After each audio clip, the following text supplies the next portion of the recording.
नमस्कार। ये है कहानियों का संसार किस्सा कहानी में फिर से मैं हूँ भारती कुमारी। आजकल आप सबको सुना रही हूँ भगवती चरण वर्मा का लिखा हुआ उपन्यास चित्रलेखा। आज चित्रलेखा का 8वां भाग होगा। पिछले भाग में आपने सुना कि बीजगुप्त श्वेतांक को भेजता है बधाई देने, किसी चित्रलेखा को, क्योंकि उससे पहले आपने सुना होगा चित्रलेखा चंद्रगुप्त मौर्य के दरबार में चाणक्य और कुमारगिरी की आपस में शास्त्रार्थ कह सकते हैं आप, वो होता है। और कुमारगिरी सिद्ध करते हैं कि वो ईश्वर का रूप दिखाते हैं। फिर चित्रलेखा उसे चुनौती देती है और फिर चित्रलेखा और कुमारगिरी के बीच में बातें होती है। तो वहां पे सभी सभासद मिलके चित्रलेखा को विजेता घोषित करते हैं और उसके सर पे मुकुट रख देते हैं। लेकिन चित्रलेखा अपने सर से मुकुट उतार के कुमारगिरी को पहना देती है, कहती है कि विजेता तो ये है। और वहां पे थोड़ी शास्त्रीय वार्तालाप होती है दोनों के बीच, लेकिन कहीं ना कहीं कुमारगिरी का अहम आ जाता है इस बीच में कि एक स्त्री से वो कैसे हार गया, और वो हारने के बाद भी फिर वो आकर उसने मुकुट पहनाती है। तो अब चूंकि बीजगुप्त के लिए ये खुशी की बात थी कि चित्रलेखा विजेता हुई है सबके सामने राज दरबार में, तो वो श्वेतांक को कहता है कि तुम जाके उसे बधाई देकर आओ। श्वेतांक जब जाता है तो चित्रलेखा के भवन में वहां चित्रलेखा नहीं थी। बहुत लंबे इंतजार के बाद चित्रलेखा आती है और वो बताती है कि वो कुमारगिरी से मिलने गई है। अब चूंकि चित्रलेखा और श्वेतांक के बीच बहुत नजदीकियां बढ़ गई है, तो चित्रलेखा उससे अपने मन की बात कहती है इस कसम के साथ कि वो किसी को ना कहेगा। चित्रलेखा उसे बताती है कि वो कुमारगिरी से प्रेम करने लग गई है। तो धीरे धीरे श्वेतांक के मन में बहुत सी बातें खुलती चली जाती है। उसे बीजगुप्त के मन के अंदेशे का आभास होने लगता है कि बीजगुप्त के मन में क्या अंदेशा चल रहा था चित्रलेखा और कुमारगिरी को लेकर। तो ये आज मैं 8वां भाग सुनाऊंगी। वो सुनाने से पहले थोड़ी सी बातें, एक श्रोता के रूप में, अगर आपने ये किताब पढ़ी है तो फिर मुझे लगता है पढ़ने में आप पीछे पेज में जाते हो, फिर देखते हो अगर कुछ समझ में नहीं आया। हालांकि सुनने में भी आप थोड़ा सा बैक करके आप सुन लें, अगर कुछ ऐसा लगता है कि कुछ छूट गया, या फिर हो सकता है मुझसे सुनाने में कुछ ऐसा लगे कि नहीं कुछ तो छूट गया, तो फिर हम पीछे जाके सुन लें।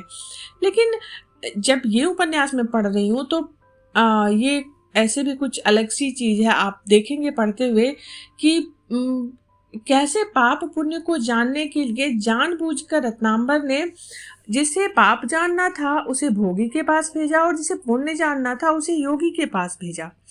और उन दोनों के बीच में, एक योगी और एक भोगी के बीच में है चित्रलेखा।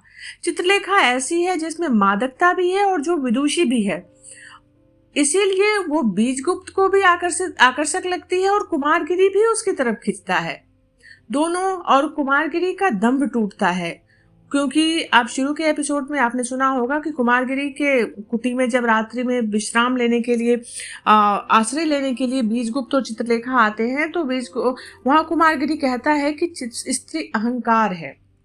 वो ब्रह्मचर्य के मार्ग में तो है ही, वो जब हम मोक्ष की तरफ बढ़ते हैं तो वो सबसे बड़ी बाधा है, ये कुमारगिरी का मानना था। इसीलिए जब चित्रलेखा जाती है कुमारगिरी के पास, वो कहती है कि आप मुझे शिष्या बना लीजिए, तो वो मना कर देते हैं। लेकिन कहीं ना कहीं लेखक ने ये भी चीज दिखाई है कि कुमारगिरी उसकी मादकता में उलझता है, उसे लगता है, और यही डर है उसके अंदर कि अगर चित्रलेखा उसके ज्यादा पास आई तो वो उलझ जाएगा। शायद वो जो इतनी कठिन साधना करके वो संसार से मुक्त होकर योग की ओर बढ़ा है, वो योगी नहीं रह जाएगा। और चित्रलेखा की जिद है कि वो कुमारगिरी से ही दीक्षा लेगी, क्योंकि वो कुमारगिरी की तरफ आकर्षित हो चुकी और उसने श्वेतांक के सामने ये स्वीकार किया कि वो कुमारगिरी को प्रेम करने लग गई है। जबकि उसने श्वेतांक से ही ये बात कही थी। जब श्वेतांक पहली बार चित्रलेखा के सामने बहका था तो चित्रलेखा ने कहा था कि वो सिर्फ और सिर्फ बीजगुप्त की है और वो बीजगुप्त से प्रेम करती है। अब दोनों ही चीजों का सामना श्वेतांक के सामने हो रहा है। अब आप समझे, आगे जब मैं पढ़ूंगी किताब तो आप शायद निर्णय तक, निष्कर्ष तक पहुंचे पाप और पुण्य की परिभाषा की। लेकिन एक योगी, एक युवा योगी श्वेतांक अभी किस मनोदशा में होगा? वो उसने कितने रूप देख लिए, और यही है एक गुरु का महत्व। अब उसे ये जरूर लग रहा होगा कि रत्नांबर ने उसे बीजगुप्त के पास क्यों रखा। तो ये मेरी तरफ से अपनी बात थी। चित्रलेखा उपन्यास जितना अब तक मैंने पढ़कर सुनाया उसका सार संक्षेप कह सकते हैं। अब आज 8वां परिच्छेद। महासागर के शांत वक्षस्थल पर भयानक झंझावात उठने से पहले एक घोर निस्तब्धता छा जाती है। उस समय वायुमंडल उत्तेजित हो उठता है और सारा वातावरण भावी क्रांति की आशंका से शून्य हो जाता है। और उसके बाद वायु के प्रचंड झोंके, लहरों का तांडव नर्तन तथा विप्लव गायन। आकाश के वक्ष पर ज्वालामुखी के फटने के पहले एक घोर दबी हुई अशांति फैल जाती है। उसका नीला रंग धूमिल हो जाता है और विनाश के भय से सारा आकाश मंडल वायु से रिक्त हो जाता है। और उसके बाद अग्नि के शोले और विनाश। चित्रलेखा का रथ बीजगुप्त के द्वार पर रुका। उस समय संध्या हो चुकी थी। दिन की भयानक गर्मी के बाद पाटलिपुत्र के सड़कों पर सामंतों के रथ उमड़ पड़े थे। फूलों के हार लिए हुए मालिन युवतियां सामंतों को हार पहना रही थी। सुवासित तथा शीतल शरबत के पात्र धनी युवक तथा युवतियों के होठों का चुंबन कर रहे थे। चारों ओर उल्लास और विलास था। राजमार्ग पर उस समय मानो उत्सव का केंद्र हो रहा था। जौहरियों की दुकानों पर युवतियां रंगरेलियां कर रही थी और तंबोलियों की दुकानों पर युवक। बीजगुप्त भी उसी जनरव का एक भाग था। श्वेतांग उस समय बाहर जाने की तैयारी कर रहा था। उसका रथ बाहर खड़ा था। परिचारिका उसको वस्त्र पहना रही थी। प्रहरी ने आकर सूचना दी, प्रभु, स्वामिनी का रथ द्वार पर प्रभु की प्रतीक्षा कर रहा है। श्वेतांग चौंक उठा। उस समय बीजगुप्त की अनुपस्थिति उसे बुरी लगी। उसने पाप किया था और संभवतः उसे और अधिक पाप करना होगा, जिसके लिए वो तैयार ना था। फिर भी श्वेतांक ने उत्तर दिया, कह दो कि मैं शीघ्र ही आ रहा हूं। श्वेतांक बाहर निकला। उस समय वो बहुत सुंदर लग रहा था। श्वेतांक चित्रलेखा के पास गया और बोला, क्या आज्ञा है देवी? चित्रलेखा ने स्वाभाविक हंसी के साथ उत्तर दिया, बीजगुप्त से मिलना था पर शायद वो घर पर नहीं है। श्वेतांक ने भी हंसते हुए उत्तर दिया, स्वामिनी का अनुमान ठीक है। चित्रलेखा ने कहा, तो फिर मैंने ये सोचा कि तुम्ही से मिल लूं। देवी ने इस दास पर बड़ा अनुग्रह किया। देवी की सेवा में मैं सदा प्रस्तुत हूं। श्वेतांक ने भी उसी अंदाज में जवाब दिया, इसकी कोई आवश्यकता नहीं। आज चित्त उचाट था और ये इच्छा हुई कि जनरब में ही अपने चित्त को कुछ शांत करूं। घूमने का लक्ष्य लेकर निकली थी। यदि बीजगुप्त नहीं मिले तो कोई चिंता नहीं, तुम तो हो। बहुत अच्छा, ये कहकर श्वेतांक अपने रथ की ओर बढ़ा, पर चित्रलेखा ने श्वेतांक का हाथ पकड़ लिया। नहीं, तुम्हें मेरे साथ इसी रथ पर चलना होगा। मंत्रमुग्ध की भांति श्वेतांक चित्रलेखा के रथ पर बैठ गया। रथ राजमार्ग की ओर चल पड़ा। चित्रलेखा बैठी हुई थी। घोड़ों की बाग श्वेतांक के हाथ में थी। राजमार्ग पर पहुंचते ही घोड़ों की बाग चित्रलेखा ने अपने हाथ में ले ली। अश्व थिरक उठे। गर्भ से मस्तक उठाकर वे राजमार्ग में घुसे। उन्हें शायद ये विदित हो गया था कि उसकी बागडोर उस स्त्री के हाथ में है जो पाटलिपुत्र के बड़े से बड़े सामंतों को केवल संकेत पर नचा सकती है। चित्रलेखा के रथ को देखकर बड़े बड़े सामंतों के रथ रुक जाते हैं। लोग उसे अभिवादन करते थे और साथ ही उसकी प्रशंसा। श्वेतांक को उसके साथ बैठे हुए देखकर कुछ लोगों ने वाक्य भी कहे, पर चित्रलेखा उस समय केवल हंस दी। उसने उन वाक्यों पर कोई ध्यान नहीं दिया। उस समय चित्रलेखा फूलों के हार से लदी हुई थी। प्रत्येक सामंत उसकी ओर एक हार फेंक देता था। चित्रलेखा उसे पहनकर उसको कृतार्थ कर देती थी। रथारूढ़ा चित्रलेखा उस समय साक्षात शिवा की प्रतिमा थी। लोग उसका सम्मान करते थे, उसके सामने झुक जाते थे और उसकी पूजा करते थे। राजपथ का विशाल जनरव मानो चित्रलेखा का स्वागत कर रहा था। दूसरी ओर से एक रथ आकर चित्रलेखा के रथ के पास रुका। चित्रलेखा उस समय एक नवयुवक से बातें कर रही थी। रथ खड़ा हुआ था। दूसरे रथ के रुकने के साथ ही चित्रलेखा का ध्यान भंग हुआ। पार्श्व में बीजगुप्त हंस रहा था। वो बोला, आज राजमार्ग पर चित्रलेखा को देखकर आश्चर्य होता है। चित्रलेखा ने हंसकर कहा, और आज बीजगुप्त को उसके घर में ना पाकर आश्चर्य हुआ। उत्तर और प्रत्युत्तर दोनों में गूढ़ रहस्य छिपा था, जिसे दोनों ने समझ लिया था। श्वेतांक रथ से उतर पड़ा। बीजगुप्त ने कहा, चित्रलेखा बीजगुप्त के यहाँ निमंत्रित है। संभवतः निमंत्रण अस्वीकार ना होगा। चित्रलेखा ने उत्तर दिया, चित्रलेखा को बीजगुप्त का निमंत्रण सहर्ष स्वीकार है। उस समय संध्या बीत रही थी। राजमार्ग पर प्रकाश होने लगा था। बीजगुप्त अपने रथ से उतरकर चित्रलेखा के रथ पर बैठ गया। घोड़ों की रास उसने अपने हाथ में ले ली। श्वेतांक ने बीजगुप्त का रथ संभाला। दोनों रथ बीजगुप्त की भवन की ओर मोड़ दिए गए। बीजगुप्त ने कहा, मुझे दुख है कि जिस समय तुम मेरे भवन में आई उस समय मैं अनुपस्थित था। चित्रलेखा मुस्कुराई और बोली, इसमें दुखी होने की कोई बात नहीं। दोष मेरा ही था, क्योंकि मैं ऐसे समय पर पहुंची थी जब मैं कभी भी तुम्हारे यहाँ नहीं जाती थी, इसीलिए तुम्हारा भवन में ना होना और स्वाभाविक नहीं था। चित्रलेखा मौन बैठी थी और बीजगुप्त भी मौन था। कुछ देर तक दोनों में कोई बात नहीं हुई। उसके बाद बीजगुप्त ने आरंभ किया, चित्रलेखा, कई दिनों से चित्त उद्विग्न रहा है। क्यों, ये मैं स्वयं नहीं जानता। एक बात पूछूंगा, कई दिनों से तुम मेरे यहाँ नहीं आई, इसका क्या कारण है?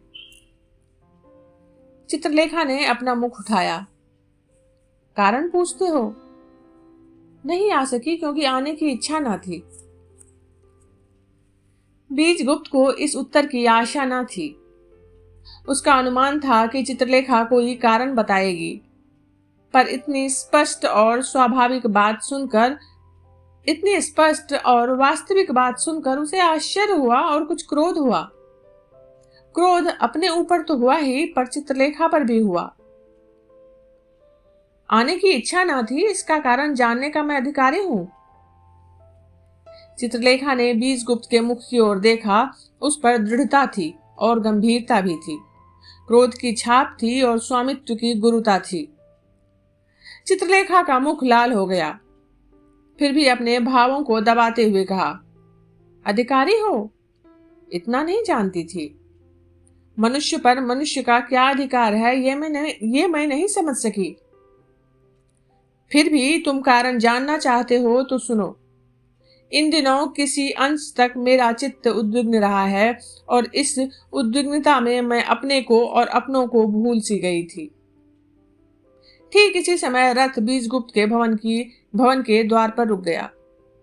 श्वेतांक ने अपने रथ से उतरकर बीजगुप्त और चित्रलेखा को उतारा। तीनों बीजगुप्त के केली भवन में गए। उसके बाद श्वेतांक वहां से चलने लगा।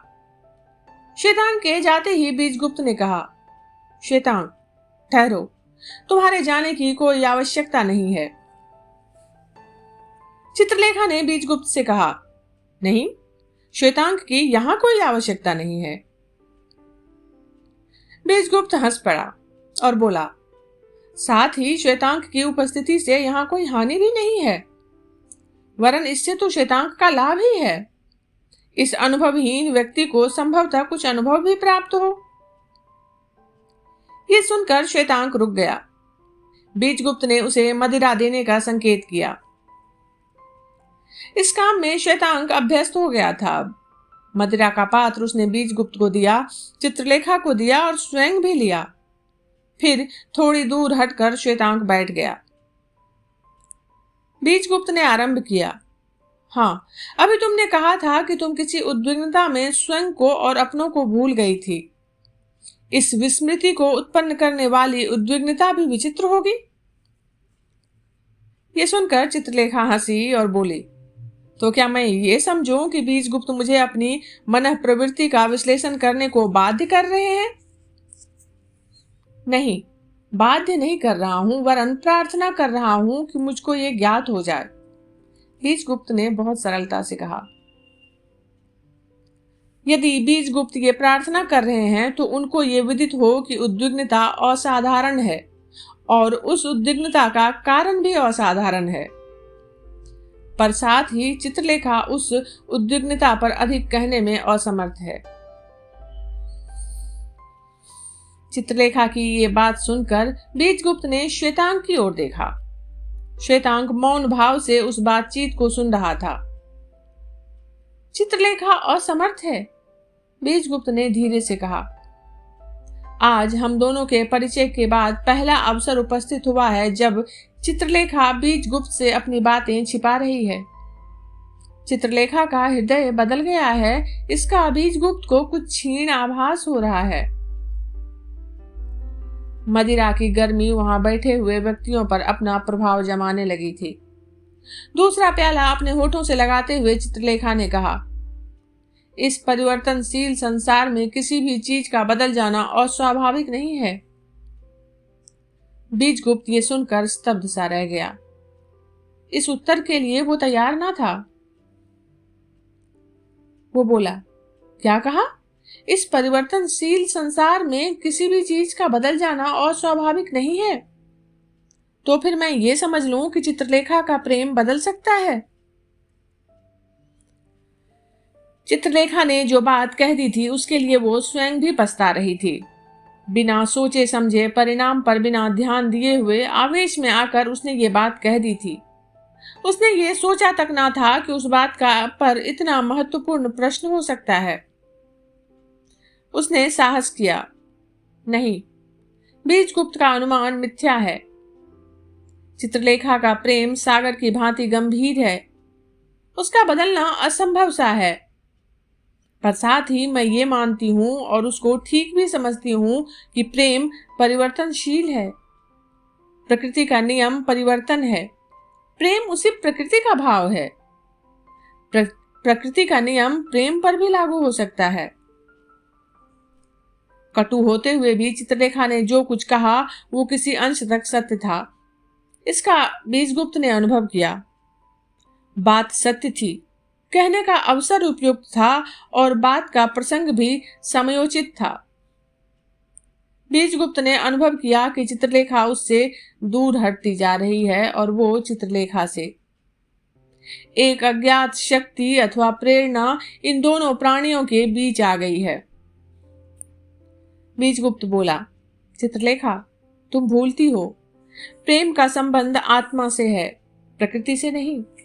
जिस वस्तु का प्रकृति से संबंध है वो वासना है, क्योंकि वासना का संबंध बाह्य है। वासना का लक्ष्य ये शरीर है जिस पर प्रकृति ने कृपा करके उसको सुंदर बनाया है। प्रेम आत्मा से होता है, शरीर से नहीं। परिवर्तन प्रकृति का नियम है, आत्मा का नहीं। आत्मा का संबंध अमर है। चित्रलेखा हंस पड़ी। आत्मा का संबंध अमर है? ये बड़ी विचित्र बात कह रहे हो बीजगुप्त। जो जन्म लेता है वो मरता है। यदि कोई अमर है तो अजन्मा भी है। जहां सृष्टि है वहां प्रलय भी होगा। आत्मा अजन्मा है इसलिए अमर है, पर प्रेम अजन्मा नहीं है। किसी व्यक्ति से प्रेम होता है तो उस स्थान पर प्रेम जन्म लेता है। संबंध होना ही उस संबंध का जन्म लेना है। वो संबंध अनंत नहीं है, कभी ना कभी उस संबंध का अंत होगा ही। प्रेम और वासना में भेद है, केवल इतना ही कि वासना पागलपन है जो क्षणिक है और इसीलिए वासना पागलपन के साथ दूर हो जाती है, और प्रेम गंभीर है, उसका अस्तित्व शीघ्र नहीं मिटता। आत्मा का संबंध अनादि नहीं है बीजगुप्त। बीजगुप्त ने देखा कि चित्रलेखा की तर्कना शक्ति बहुत बढ़ गई है। बीजगुप्त का ये वार भी खाली गया। बीजगुप्त तड़प उठा। वो बोला, जो कुछ तुम कहती हो वो ठीक हो सकता है, मैं उसका विरोध नहीं करता, ये तो अपना अपना विश्वास है। पर इतना यहाँ पर कह देना अनुचित न होगा कि उन्माद और ज्ञान में जो भेद है वही वासना और प्रेम में है। उन्माद अस्थायी होता है और ज्ञान स्थायी। कुछ क्षणों के लिए ज्ञान का लोप हो सकता है पर वो मिटता नहीं है। जब पागलपन का प्रहार होता है ज्ञान लोप होता हुआ विदित होता है, पर उन्माद बीत जाने के बाद ही ज्ञान स्पष्ट हो जाता है। यदि ज्ञान अमर नहीं है तो प्रेम भी अमर नहीं है। पर मेरे मत में ज्ञान अमर है, ईश्वर का एक अंश है और साथ ही प्रेम भी। चित्रलेखा उस समय लेटी हुई थी, उसकी आंखें अधखुली थीं। उसके सुंदर मुख पर उन्माद अटखेलियां कर रहा था। वो उठ बैठी। उसने कहा, बीजगुप्त, ठीक कहते हो, मैं भ्रम में थी। भ्रम के आवरण में मैं अपने को भूल गई थी, क्षमा करना। इतना कहकर उसने अपने हाथ बीजगुप्त के गले में डाल दिए। श्वेतांक ने यह देखा तो वो उठ खड़ा हुआ। बीजगुप्त ने कहा, श्वेतांक, तुम जा सकते हो, रथ अभी मत खुलवाना, आज मेरा निमंत्रण है और तुम्हारा भी। चित्रलेखा का 8वां भाग यहीं तक। अभी आप सुन रहे थे भारती कुमारी की आवाज में भगवती चरण वर्मा का लिखा हुआ उपन्यास चित्रलेखा का 8वां भाग। जल्दी ही मिलूंगी अगले भाग के साथ। आप लोगों को चित्रलेखा का ये वाचन कैसा लग रहा है सुनने में? किस्सा कहानी पे हम लोगों का प्रयास आप लोगों को अगर अच्छा लग रहा है तो चैनल को लाइक और सब्सक्राइब जरूर कीजिए और किस्सा कहानी चैनल से जुड़े जरूर रहिए। जल्दी ही मिलती हूँ, तब तक के लिए धन्यवाद।